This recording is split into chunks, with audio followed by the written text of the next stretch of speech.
Tuhan. Saudara yang diberkati Tuhan, tetap semangat sampai hari ini karena Tuhan yang pelihara hidup kita, amin. Apapun yang saudara hadapi, percayalah Dia Tuhan tidak pernah tinggalkan kita. Dia Tuhan yang selalu ada bersama-sama dengan kita. Bahkan saat ini Tuhan ingin lebih lagi memberkati saudara dan saya. Percaya, katakan amin. Haleluya. Mari kita sama-sama arahkan hati kita. Kita mau sembah Tuhan. Ya Tuhanku, aku hendak bernyanyi bagimu selama aku hidup. Ya Allahku, aku hendak bermazmur bagimu selagi ku ada.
firman Tuhan saat ini. Engkau yang menyaksikan tayangan ini, sembah Tuhan, puji Dia. Nyatakan kebaikan-Mu bagi kami, Tuhan. Lewati segala hal kami percaya Tuhan Yesus baik. Buat kami, keluarga kami, saat ini sampai selamanya.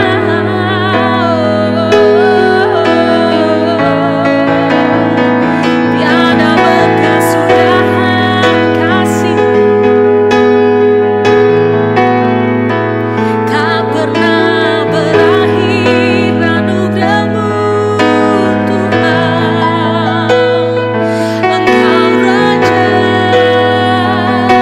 Engkau Tuhan, tiada bandingannya, Yesus.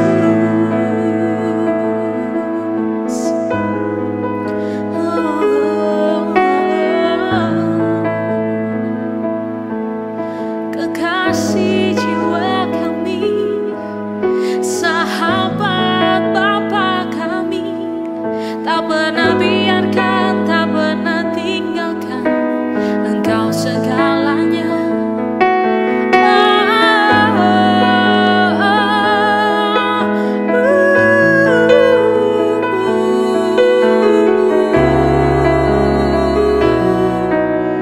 Kami bebas di dalam-Mu Tuhan, terlepas dari segala belenggu dosa. Kami nikmati kebaikan-Mu sepanjang umur hidup kami Tuhan. Kami menikmati kebaikan dari Tuhan dan Allah kami. Kami menikmati penyertaan Tuhan yang tidak pernah berkesudahan buat kami. Terima kasih Tuhan. Dimuliakan,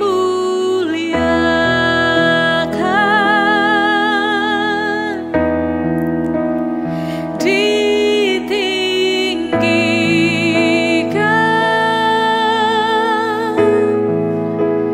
Yesus Tuhan.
Shalom teman-teman, salam sejahtera dulu.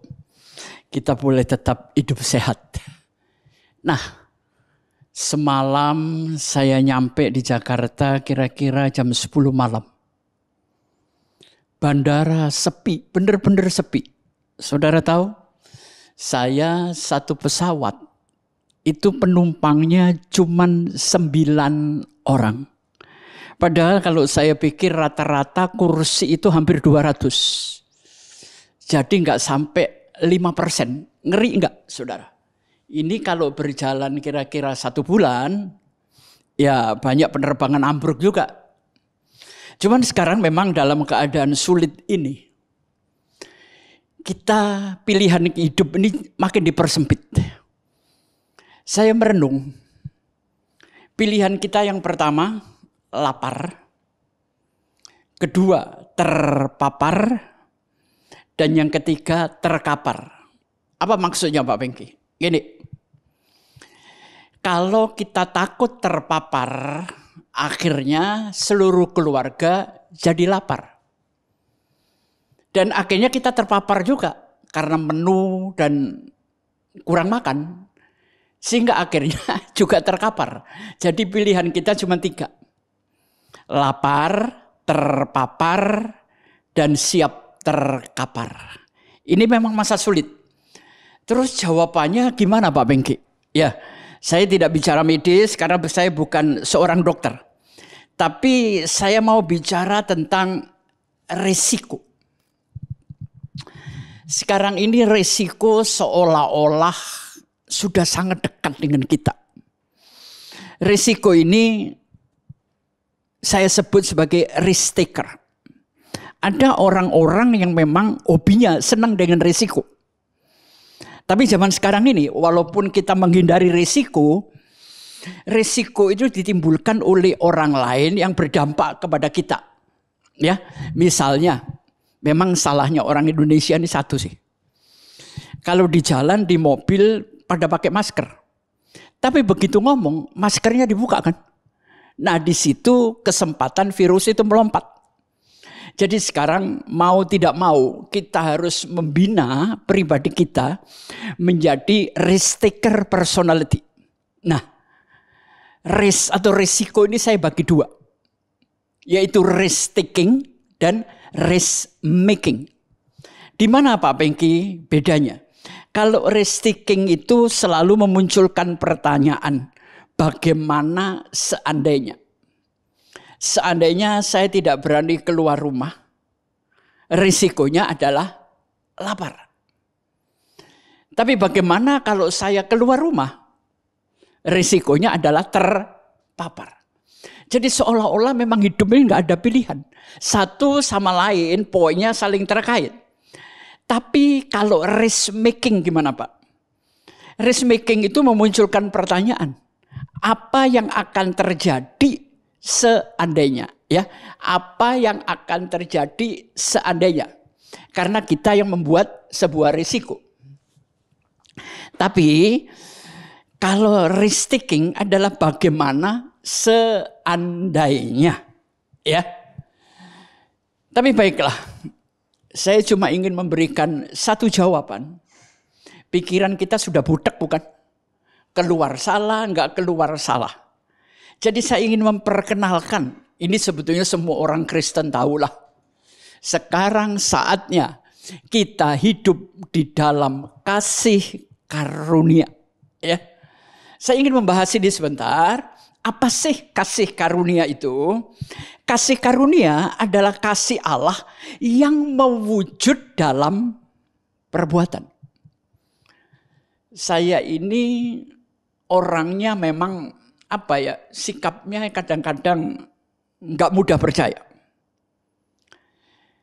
Ini maaf, kadang-kadang saya berpikir, kalau kita ini cuma sembahyang aja, tanpa usaha, terus hidup gimana? Tapi kalau usaha aja tanpa sembahyang, ini juga salah. Tapi ternyata antara usaha dan doa, itu ada satu celah. Dan celah ini yang dilupakan orang yang namanya kasih karunia. di mana Allah mewujudkan kasih-Nya dalam perbuatan menolong kita. Contohnya beberapa bulan yang lalu, akhir-akhir Desember ya, saya kan alumni COVID dan COVID saya sangat berat. Hampir 3 minggu saya di rumah sakit. Diukur dari faktor usia, saya lewat loh, saya lewat. Di situ saya merenung, kalau saya masih ada, ini kan berarti kasih karunia. Wujud kasih Allah yang disalurkan lewat obat-obatan, lewat tangan dokter dan kuasanya. Maka hari ini saya tetap hidup. Jadi saya melupakan satu celah. Dan disinilah Allah sedang duduk menanti saya dan Anda yang namanya kasih karunia. Saya kasih contoh lagi. Hidup ini kan pilihan. Pernahkah saudara mencintai seseorang, tapi orang itu nggak cinta Anda?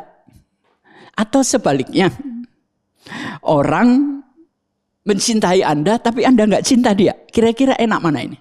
Saya mencintai, tapi perempuan itu tidak mencintai saya.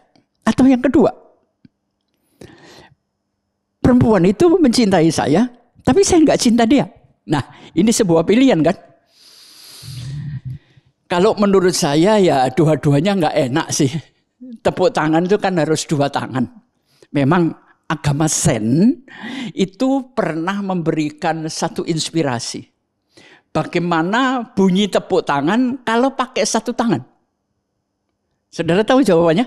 Kalau kita tepuk tangan dengan 2 tangan pasti plok, ya kan? Tapi bagaimana kalau kita bertepuk tangan tanpa 2 tangan, pakai 1 tangan? Itu yang pernah saya baca dari agama Zen. Sebetulnya agama itu apa sih? Agama itu adalah cara manusia untuk menyenangkan Tuhan.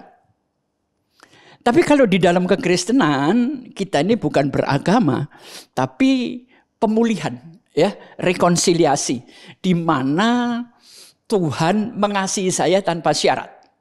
Nah, tentunya kita harus membedakan apa bedanya rekonsiliasi dan resolusi. Rekonsiliasi itu mengakhiri permusuhan. Rekonsiliasi berarti menghentikan peperangan walaupun masalah itu tetap ada dan belum selesai. Jadi buat saya rekonsiliasi adalah fokus kepada hubungan. Jadi kita harus punya rekonsiliasi terhadap Tuhan dan terhadap sesama. Artinya, coba kita manusia ini diperlakukan Tuhan dengan baik. Tapi apakah kita sudah memperlakukan Tuhan dengan baik? Mari kita mengakhiri permusuhan dengan Tuhan dan sesama, mengakhiri kebencian, dan menghentikan peperangan. Bahkan suami istri pun sulit untuk mengakhiri sebuah permusuhan, kecuali di sidang pengadilan dengan kata cerai.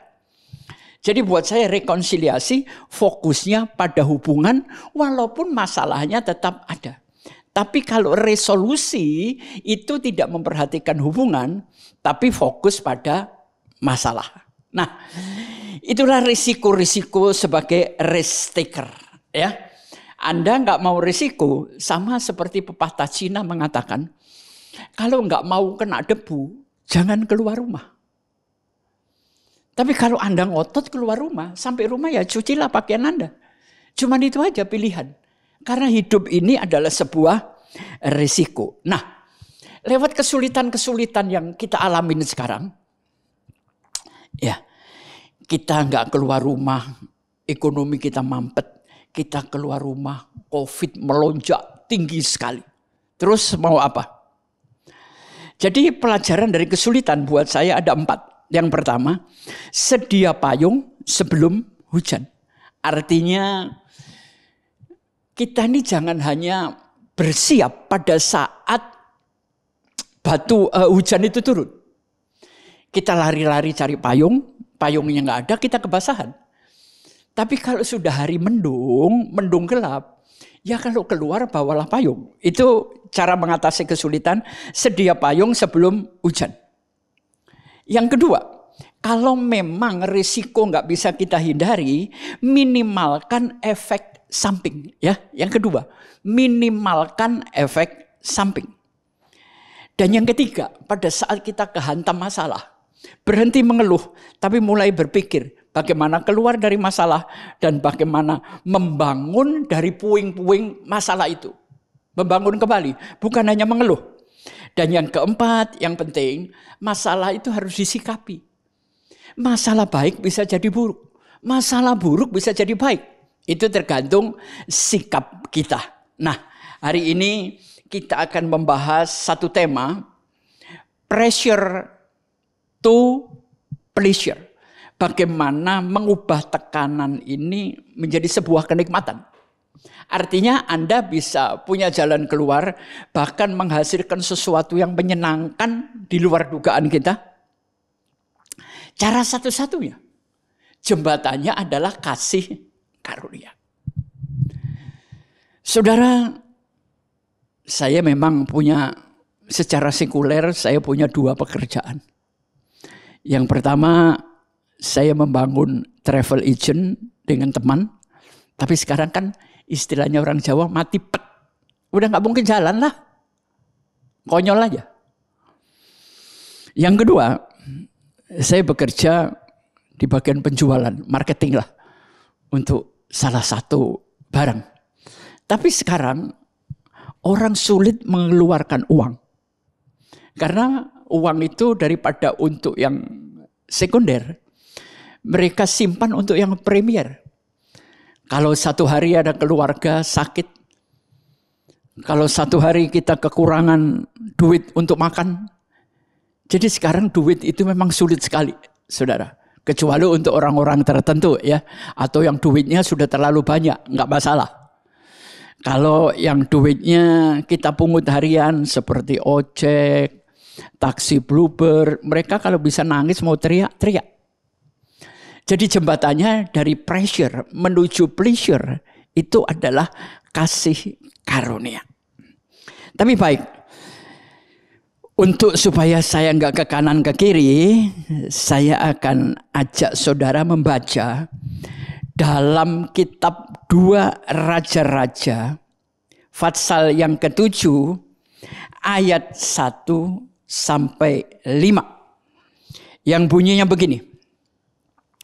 Lalu berkatalah Elisa, dengarlah firman Tuhan. Beginilah firman Tuhan. Besok kira-kira waktu ini sesukat tepung yang terbaik berharga sesikal dan 2 sukat jelai akan berharga sesikal di depan pintu gerbang Samaria.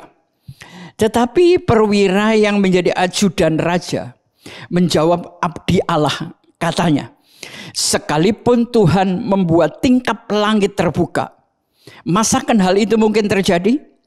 Jawab abdi Allah, sesungguhnya engkau akan melihat dengan matamu sendiri, tetapi tidak akan makan apa-apa darinya. 4 orang yang sakit kusta ada di depan pintu gerbang. Berkatalah seorang kepada yang lain, mengapakah kita duduk-duduk di sini sampai mati? Jika kita berkata, baiklah kita masuk ke kota, padahal di dalam kota ada kelaparan, kita akan mati di sana.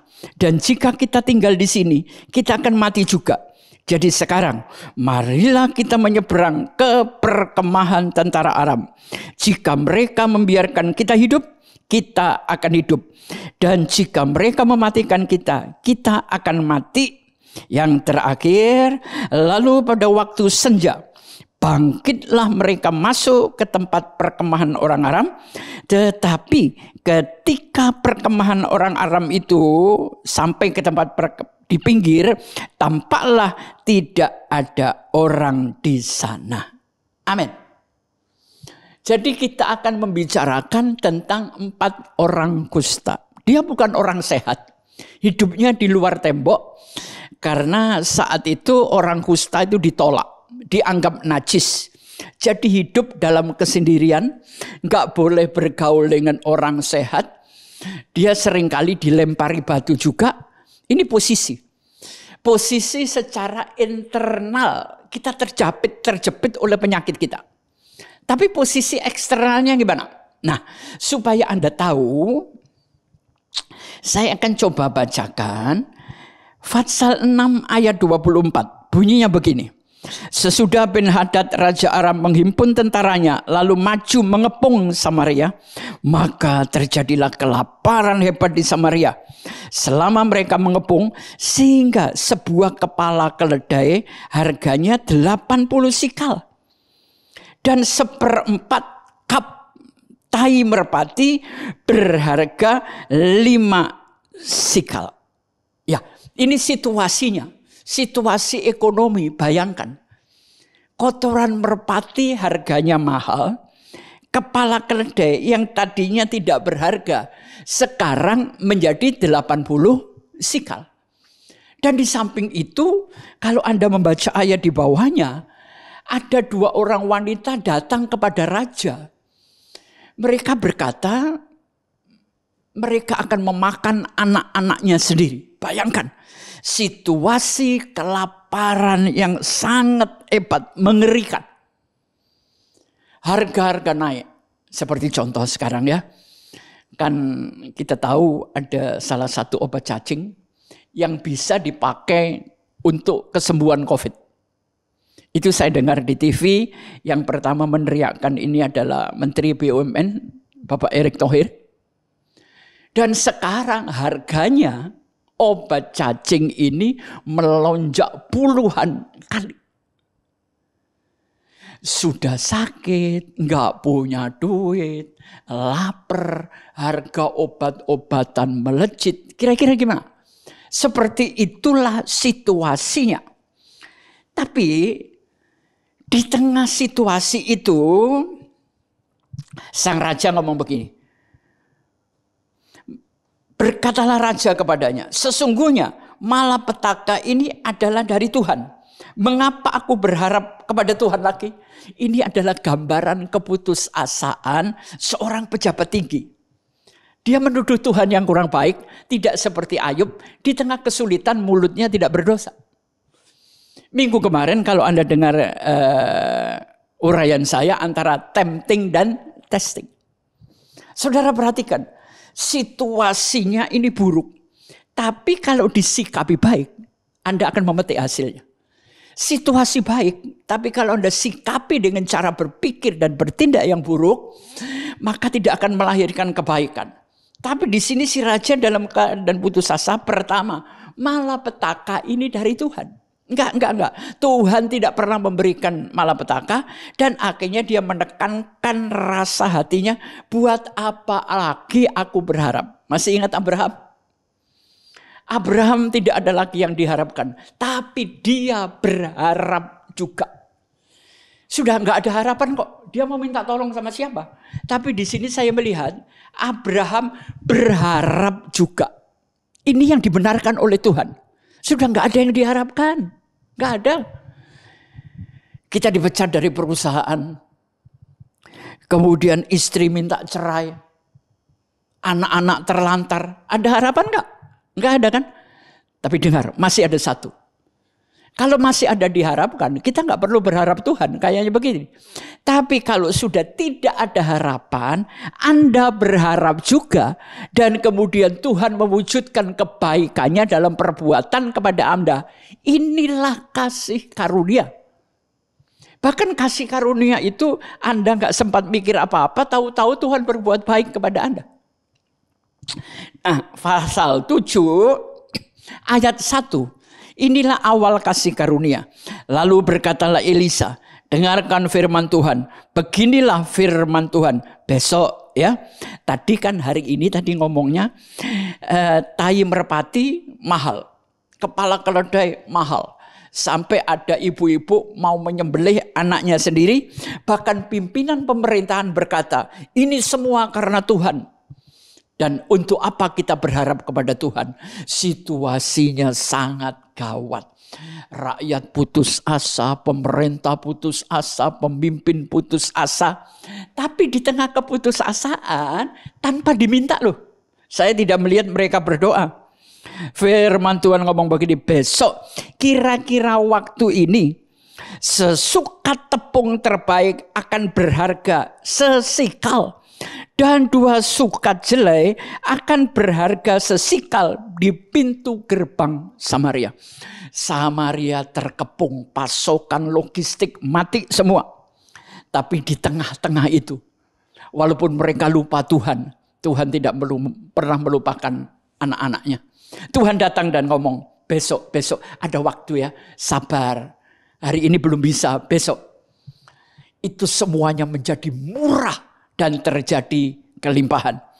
Tetapi apa yang terjadi? Tetapi perwira, bukan bawahan loh ya. Ini kelas perwira. Yang menjadi ajudan raja menjawab abdi Allah katanya, sekalipun Tuhan membuka tingkap di langit, masakan hal itu terjadi? Jawab abdi Allah, sesungguhnya engkau akan melihat dengan matamu sendiri, tetapi tidak akan makan apa-apa darinya. Mungkin saya pernah berpikir seperti perwira ini. Saya sudah minta maaf, minta ampun sama Tuhan. Kadang-kadang sifat saya lebih suka mengandalkan usaha dan kekuatan sendiri. Tapi ternyata buntu. Jadi di sini kita tinggal selangkah. Percaya atau tidak, cuman itu. Semakin Anda mencoba mengerti, semakin tidak percaya. Tapi waktu Anda percaya, pengertian itu ditambahkan dalam hidupmu. Jadi seperti inilah kasih karunia. Ada hal-hal yang kita lewatkan, dan ternyata saya melihat itu semuanya. Di tengah kesulitan, mendadak ada aja orang yang nolong saya. Benar saudara. Kadang-kadang dalam krisis keuangan, ada aja uang datang. Ya mungkin itu lewat usaha saya, tapi sering juga tanpa usaha. Tahu-tahu ada yang teman ngirimin saya. Bukankah itu kasih karunia? Otak sudah gak bisa berpikir lagi. Mendadak Tuhan tetap mikirin saya.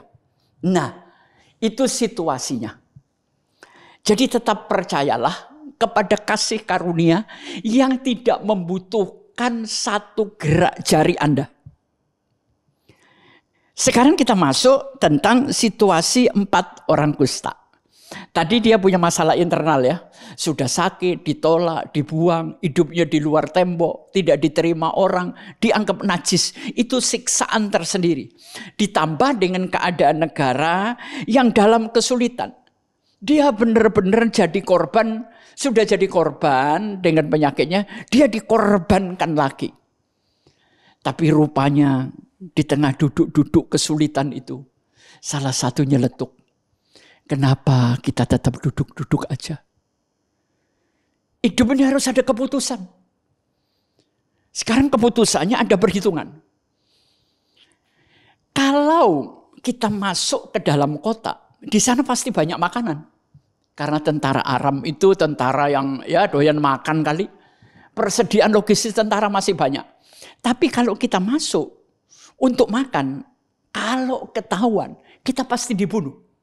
Mati juga. Perhitungan kedua, kalau kita duduk-duduk di sini tanpa usaha, ya udah. Kita pelan tapi pasti mati lapar. Jadi masih ada kemungkinan ya. Kalau duduk kemungkinannya cuma mati. Tapi kalau masuk mungkin mati, tapi mungkin dapat makanan. Jadi prinsip hidup saya begini. Waktu saya menghadapi masalah, saya selalu memikirkan yang terburuk dampaknya dari masalah itu. Tapi saya tetap berharap yang terbaik dari kasih karunia Tuhan. Jadi di sini saya mau berkata, apapun yang terjadi, pikirkan dampaknya yang terburuk, lakukan persiapan, lakukan solusinya. Ya kalau memang sudah gak bisa, ya sudah, apa katanya? Tuhan yang memberi, Tuhan mengambil, paling mati kok. Tapi kalau masih bisa diusahakan, berusaha meminimalisir, meminimalkan, mengecilkan risiko atau dampak persoalan. Setelah mereka berunding-berunding, iya ya, duduk mati. Tapi kalau masuk, mungkin mati, mungkin tidak. Ini perhitungan mereka.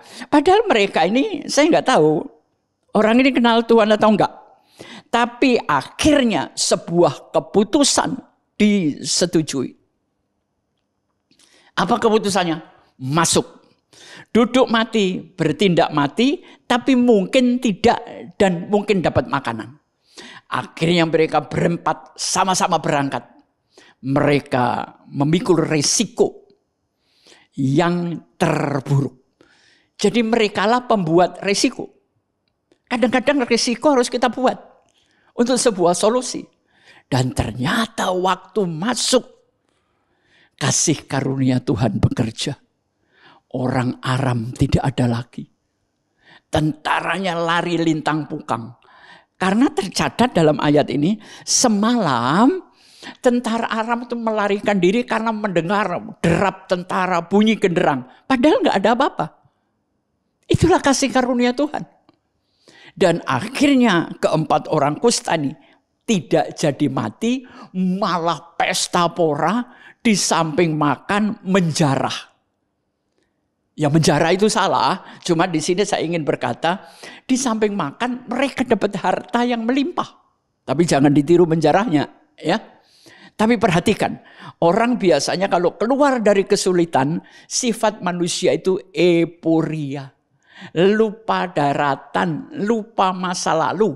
Tapi ada satu orang yang nyeletuk begini di dalam ayat 9.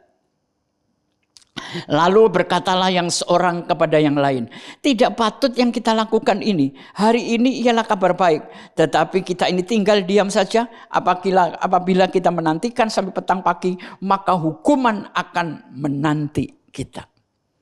Ayat ini mengajarkan kita tentang rasa peduli. Sekarang rasa peduli itu sudah enggak ada. Ini saya kadang-kadang kalau lagi terbang, saya kesel. Keselnya apa? Sekarang kalau mau mendarat kan diumumkan. Tunggu panggilan. Kursi nomor 1 sampai 5 berdiri dulu. Setelah ini keluar, baru nomor 6 sampai 10. Baru seterusnya. Tapi namanya orang Indonesia ngeselin. Ditegur nanti berkelahi. Sudah tahu kursi 1 sampai 5. Apa perlu bahasa Cina? Perlu bahasa Spanyol? Semua berdiri.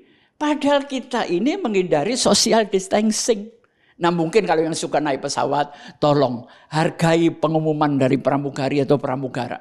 Kita ini kan ngerti bahasa Indonesia. Justru yang melanggar itu yang pakai jas, pakai dasi, keren-keren. Itu yang melanggar, bukan memberikan contoh. Ya, jadi mengertilah. Pengumuman itu untuk didengarkan, bukan untuk dilanggar. Pesawatnya kan sudah mendarat, dia nggak akan terbang lagi kok. Santai aja. Jadi biarlah nomor 1 sampai 5 turun, kemudian 6 sampai 10 begitu selanjutnya. Untuk menghindari penularan. Gitu loh bro. Ya, bisa bayar tiket pesawat tapi sorry ya kadang-kadang kelakuannya kampungan. Norak. Pakai jas lagi. Aduh, mulut saya sudah mau ngoceh aja, tapi ntar ngoceh, gue berkelahi, lagi capek, sudah, ya. Cuma saya ngelihat banyak orang berdasi, banyak orang pakai jas, kelihatannya berduit, tapi kelakuannya miskin banget, ya. Itu setiap hari, setiap minggu saya lihat itu, ya. Nah, saudara, jadi mari kalau saudara ditolong Tuhan, ingatlah yang lain, jangan euforia. Kenapa jangan euforia? Karena hasil itu tadi pemberian Tuhan semata. Enggak ada usaha kita. Makanya kalau kita dibukakan jalan sama Tuhan, ingat orang lain. Rasa peduli ini. Ya. Saya pernah bersama teman lagi ke Mall Anggrek, sudah cukup lama. Kita ada 3 orang. Ada orang lain saya enggak kenal, cici-cici. Kemudian lift ini terbuka, ada 1 orang lagi masuk. Waduh saya kaget juga. Cici ini strength banget. Pak jangan masuk pak. Mencegah penularan. Ini sudah cukup. Dan akhirnya orang ditegur ngalah. Saya kaget. Berani dan benar. Makanya di sini saya mengambil contoh. Lakukan sesuatu dengan alasan yang benar. Dengan alasan yang benar. Kita seringkali melakukan sesuatu tapi alasannya enggak benar, ya. Sahabat semua. Semalam saya berpikir, ini orang kusta, nggak punya duit, nggak punya apa. Saya mencatat ada 8 kekayaan, di mana yang 7 ini dilupakan kita. Padahal itu kekayaan penting. Apa aja Pak Pengki? Yang pertama adalah kekayaan pribadi, yang disebut inner wealth, yaitu ketenangan dan kedamaian. Sudahkah Anda memiliki? Ini kekayaan terbesar loh. Damai sejahtera aku berikan kepadamu. Yang kedua, physical wealth. Kesehatan fisik. Hari ini kita nggak sakit, hari ini kita sehat. Itu kasih karunia. Yang kekayaan yang ketiga. Coba kalau Anda tidur, lihat anak-anak Anda, pasangan Anda, cucu. Berapa harganya satu manusia ini? Itu harganya nggak bisa dihitung karena Yesus Tuhan mau mati untuk mereka. Nah, saya nyimpang sedikit. Biasanya pada hari Natal kita menyiapkan kado nggak? Kenapa sih ada tradisi kado? Ada pohon Natal, kemudian ada bungkusan kado bagus-bagus, dan kemudian acara di kantor, di keluarga kita tukar kado. Kenapa Natal itu identik dengan kado? Kenapa? Karena kita berpikir begini, Natal adalah kado terbesar dari Tuhan. Kado. Kado itu isinya Yesus. Kado itu tidak pernah berharga tanpa Anda buka. Ada seorang bertanya begini, Pak Pengki, gimana? Apa yang harus aku perbuat supaya aku selamat? Saya cuma menjawab, semuanya sudah terlambat. Dia kaget. Loh, saya terlambat apa? Anda nggak usah berbuat apa-apa. 2000 tahun yang lalu, surga sudah diberikan kepada Anda. Itu yang saya katakan, teman saya kaget. Wah, ini orang membuat saya syok. Kenapa dia jawab semuanya terlambat? Ya terlambat untuk berbuat baik. Karena Yesus sudah merangkum semuanya. Bukan berarti setelah kita terima Yesus terus gak berbuat baik. Enggak gitu dong. Terima Yesus itu terima Roh Kudus, terima anugerah, kasih karunia yang berdampak perbuatan baik. Bukan karena perbuatan baik bisa beli sorga. Sekarang misalnya gini.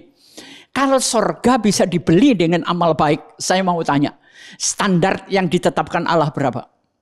Kalau Tuhan ngomong, Pengki, lu bisa masuk surga. Kalau perbuatan baik lu seumur hidup nilainya 1 triliun. Ya nggak punya duit bro, saya nggak punya duit. 1 triliun itu duit banget. Saya belum pernah ngelihatnya. Ya, jadi nggak mungkin saya masuk ke surga. Kalau amal baik. Dan apakah setiap hari Anda nggak berbuat jahat? Enggak Pak, saya nggak nyuri, nggak bunuh. Oke. Bapak laki-laki ya sama saya berdiri di mall. Terus ada cewek seksi Pak Heno lewat. Otak Anda mikir apa? Otak saya pasti mikir. Nengok. Oh gila. Dosa enggak? Dosa. Ntar ibu-ibu di mall ngobrol. Ada cewek lewat. Badannya pendek. Bajunya norak. Dirasain enggak? Sudah jelek. Norak. Sok lagi. Loh, padahal dia enggak ngapain. Dia enggak ngapa-ngapain loh sama Anda. Manusia itu memang sudah berdosa. Dan dosa ini nggak bisa ditukar dengan amal baik. Ya kalau dosa bisa dibeli dengan amal baik. Nilainya 1 triliun. Itu belum 5 loh. Apalagi kalau 1 triliun dolar. Mati kita neraka semua. Jadi inilah kasih karunia. Orang kusta itu sudah nggak mampu apa-apa. Tapi ternyata Allah itu mampu. Makanya kita jangan punya pandangan begini. Allah itu mau tapi nggak mampu. Atau Allah itu mampu tapi nggak mau menolong saya. Apalagi orang ateis bilang, Tuhan itu nggak mampu dan tidak mau. Itu kan pandangan mereka. Saya nggak bisa memaksa. Tapi buat saya, pandangan saya, Tuhan itu mau nolong saya. Walaupun saya nggak minta tolong. Dan kedua, dia mampu. Ini loh kasih karunia. Kasih Allah yang diwujudkan dalam perbuatan. Jangan sampai kita khotbah kasih karunia, tapi perilaku kita nggak pernah berwujud di dalam kepedulian sama orang lain. Ini kusta loh. Kusta aja bisa mewujudkan kasih karunia. Kekayaan yang ketiga adalah keluarga dan teman-teman. Kekayaan yang keempat, karier. Berapa banyak orang di PHK nggak bisa kerja. Anda masih hidup ekonomi, sorry, walaupun masih UMR, yang penting punya hasil kan. Yang kelima adalah ekonomi. Selanjutnya, kekayaan yang ketiga terakhir, kekayaan hubungan. Karena hubungan itu akan membuat Anda itu diberkati dalam ekonomi. Minta tolong siapa? Hidup nggak bisa sendirian. Hidup sekarang nggak perlu bersaing, mendingan kolaborasi. Emang saya bisa YouTubean kalau nggak ada David? Nggak bisa. Emang kalau gereja nggak punya peralatan ini, saya bisa muncul di YouTube? Nggak bisa. Kita selalu butuh orang lain. Hidup nggak bisa sendiri. Saudara dulu lahir, keluar dari tembok, jebret gitu aja. Enggak, butuh mama. Terus Anda bisa sekolah, papa yang cari duit. Anda bisa pinter, guru itu juga orang lain, family juga enggak kok. Jadi di sini jangan sombong, jangan euforia mentang-mentang gua kaya. Justru Anda diberkati, Anda berpikir, untuk apa aku ada di dunia?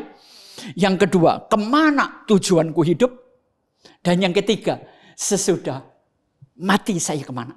Ya, sekarang ini saudara, saya kasih tahu ya. Saya tadi ngomong sama teman-teman di lantai 3. Makanya hubungan kita sekarang dipererat. Sekarang kita ketemu, ntar malam salah satu dari kita lewat juga nggak tahu kok. Zaman sekarang, pagi ngomong, sore di makam COVID. Jadi hubungan itu sangat penting. Kekayaan yang paling hebat adalah kekayaan pengalaman. Saudara punya teman yang hobinya travel. Itu sebetulnya hidup yang benar. Dia punya duit untuk melihat dunia, melihat ciptaan Tuhan. Kalau kita enggak punya duit, beli baju, disimpan di bank, beli mobil, terus ujungnya apa? Orang Madura bilang, mate sampean. Iya kan? Jadi teman-teman saya yang hobi travel itu bagus.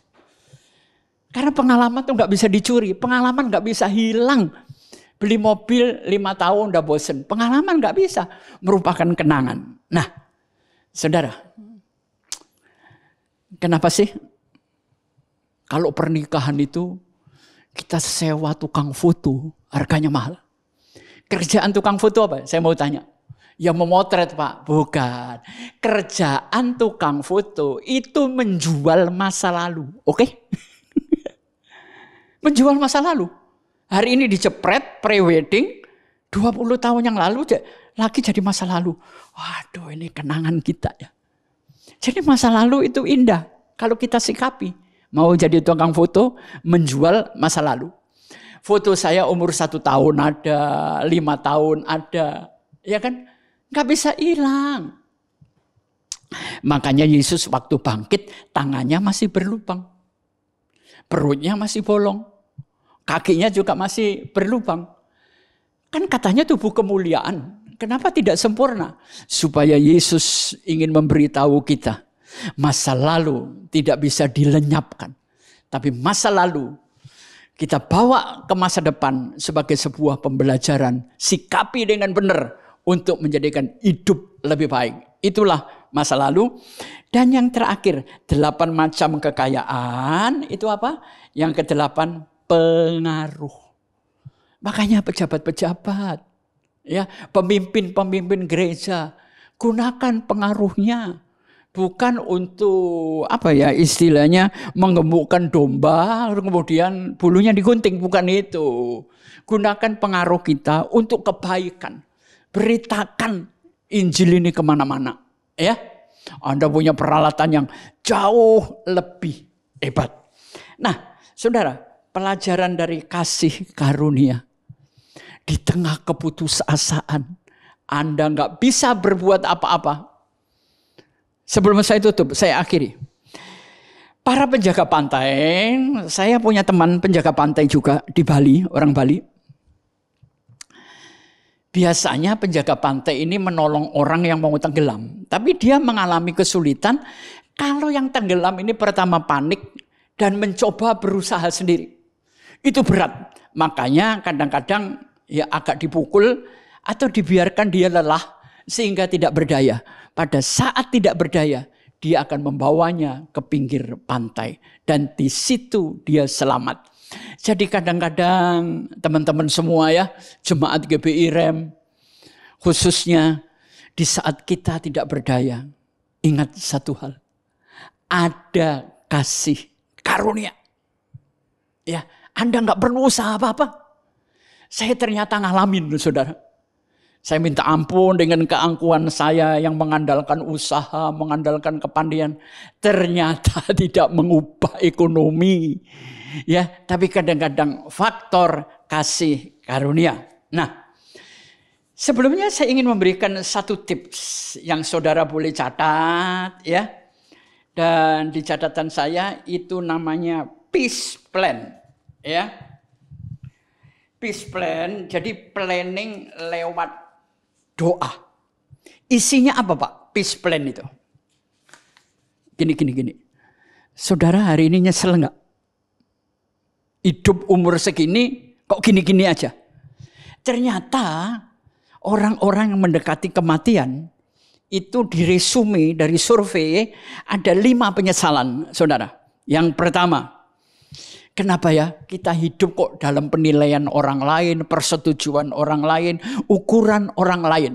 Tidak pernah mendesain hidupnya sendiri. Itu salah satu. Yang kedua, kalau seandainya saya diberi panjang umur, saya tidak mau kehilangan keluarga. Karena selama ini saya kerja keras untuk menyenangkan keluarga, nggak punya waktu, akhirnya keluarga hilang. Yang ketiga, gini. Ada orang yang sulit mengekspresikan perasaannya. Benar nggak? Ya, contohnya hubungan anak laki dengan ayah. Pernahkah? Saya nggak pernah kok ngomong sama orang tua saya, I love you pa, I love you mom. Nggak ada gunanya. Ya, tapi saya punya teman satu. Saya banyak belajar dari Pak Johan Kramer. Ya. Dia selalu anaknya laki-laki kok 4. Ceweknya 1. Dia selalu ngomong, Tuhan berkati kamu ya. Dan dia cium anak lakinya. Wah, ini orang ini romantis banget ya. Jadi selama Anda masih hidup, ekspresikan perasaanmu lebih baik. Supaya Anda tidak menyesal. Saya yang selalu ngomong, I love you. Itu sama cucu saya perempuan. Sama cucu saya laki, saya juga nggak bisa, Pak. Nggak tahu kenapa, apakah ini dari keturunan saya memang nggak pernah ngomong gitu-gitu. Tapi dengan cucu saya perempuan, mau SMS, mau ngobrol, mau ketemu, I love you. Oh indah ya, indah banget. Ya. Dan yang keempat, penyesalan yang keempat yang terbanyak. Menghancurkan persahabatan. Nanti kalau saudara sudah umur 60 ke atas, yang dibutuhkan memang duit dibutuhkan, tapi butuh teman. Percayalah kawan, hidup ini butuh kawan. Jadi kalau saudara masih punya waktu hidup, perbanyaklah sahabat. Ya, 1000 sahabat kurang 1 musuh kebanyakan. Dan yang terakhir, kenapa waktu saya diberi hidup kok tidak memilih bahagia? Milih kaya, milih kuasa, milih arogan, milih macam-macam. Padahal bahagia itu adalah keponakannya damai sejahtera. Ayo teman-teman, Anda masih dikasih waktu? Ya, jangan hidup menurut ukuran orang lain. Berikan waktu terbanyak untuk keluarga, ekspresikan perasaan. Masih sering ngomong, I love you? Sama pasangan kita? Enggak kan? Ayo ngaku, wong saya suka enggak kok. Saya orang yang jujur. Mimbar bukan untuk kepalsuan. Tapi saya sadar itu salah. Ya. Terus kemudian perbanyak sahabat. Waktu kita tinggal sebentar saudara. Dan yang terakhir, pilihlah bahagia. Nah tadi saya lupa ngomong. Sebagai kunci, peace plan. Anda tahu huruf peace? P-E-A-C. Peace plan. Peace plan ini singkatan dari apa? Gunakan planning ini ya. Yang pertama, kita diperdamaikan dengan Tuhan. Maka kita ini adalah agen perdamaian. Bukan agen kekerasan. Ya. Saya orangnya temperamen, saudara. Ngomong sih bisa, tapi kadang-kadang kebentur. Saya marah besar. Ya. Jadi promosi rekonsiliasi. Jangan ada lagi peperangan antar kita. Berdamai dengan sesama. Promosikan. Kita harus mulai dengan rekonsiliasi. Walaupun masalah itu tetap ada. Yang kedua, equipping. E-nya adalah melengkapi orang lain. Seperti misalnya dengan rekaman ini, saya ceramah. Ada hal-hal yang tidak Anda ketahui, saya sampaikan, saya melengkapi hidupmu. Ya. Yang ketiga apa? A-nya, assist, dari asisten. Kita ini harus membantu orang lain dengan sikap peduli, dengan sikap berbagi. Ya. Dan yang keempat, care for, merawat. Pertama, kita merawat diri sendiri. Kedua, merawat keluarga. Ketiga, merawat hubungan. Ya. Dan yang keempat, E-nya dari PIS adalah educate. Lewat pembelajaran seperti ini, saya senang ada teman-teman yang mendengarkan, kemudian hidupnya berubah. Peace plan itu adalah bagian dari kasih karunia. Ya, jangan angkuh, jangan sombong. Hidup ini perlu Tuhan. Nikmati kasih karunia sehingga pressure itu bisa Anda nikmati menjadi sebuah kenikmatan. Tuhan memberkati. Baik, teman-teman semua, saya akan berdoa untuk Anda. Ya, gereja masih tetap diliburkan. Setiap hari Minggu khotbah-khotbah saya ditayangkan jam 9 pagi. Ya, saya akan berdoa untuk Anda. Bapa di sorga, terima kasih untuk semuanya. Hamba-Mu masih punya waktu untuk memberikan hidup ini berarti, berguna, bermakna, berbeda, berhasil dan bertahan karena kasih karunia. Berkati semua pendengar, khususnya sahabat-sahabat dari GBI REM. Tuhan memberkatinya. Kalau ada yang sakit, Tuhan tolong, Tuhan sembuhkan. Kalau Anda belum diberkati, Tuhan sedang memproses berkat-Mu. Miliki mental kasih karunia. Miliki pikiran kasih karunia. Terima kasih Bapak. Berkati gembala sidang kami, Pastor Paulus dengan keluarga, pengurus-pengurus GBI REM di mana Anda berada. Saya dengar ada beberapa yang juga kurang sehat. Tuhan sembuhkan, tutup bungkus kami dengan kuasa darah-Mu. Jauhkan kami dari pencobaan-pencobaan, tapi berikan kami kekuatan kalau toh kami diizinkan memasuki pencobaan. Terima kasih Bapak. Tempting itu adalah testing dari Tuhan. Berkati juga rekan-rekan yang membuat YouTube ini berjalan. Dan berkati yang nonton. Terima kasih Bapak, di dalam nama Bapa, Putra dan Roh Kudus, di dalam nama Tuhan Yesus Kristus. Amin.